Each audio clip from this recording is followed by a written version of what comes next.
Dans le premier chapitre de ce module, je t'ai présenté deux outils pour aller identifier des pistes de solutions et pouvoir améliorer les process et lever des irritants. Mais toutes ces solutions, tout ce plan d'action qui va être identifié, il va être important de pouvoir le suivre correctement. Et c'est ce que l'on va voir dans cette vidéo.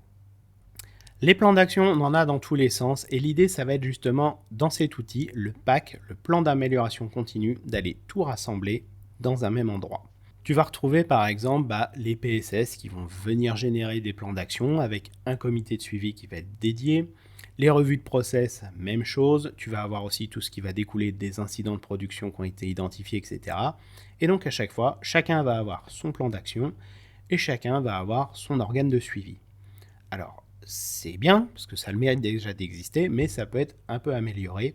Et l'idée, ça va être de tout centraliser, tous ces plans d'action dans un seul et même document par équipe, qui va être le plan d'amélioration continue.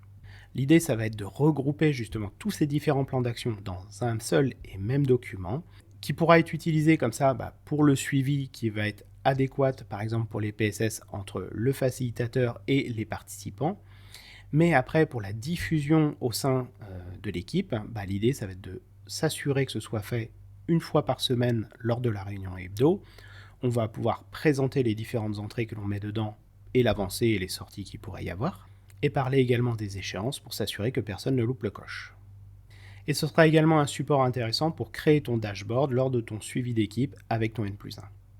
Rien n'est révolutionnaire là-dedans, mais ça évite de perdre ses jeunes, ça permet d'avoir un accès global pour tout le monde au même endroit, et que tout le monde aussi ait la visibilité là-dessus, ce qui est plutôt intéressant dans le cadre d'une vie d'équipe. Le plan d'amélioration continue, tu vois, c'est ça. C'est simple, il n'y a rien de sorcier.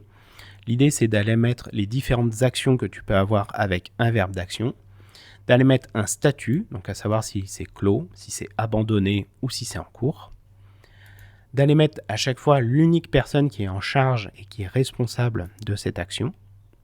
Donc la responsabilité, ça ne veut pas dire que c'est forcément elle qui va faire, mais c'est elle qui doit rendre des comptes.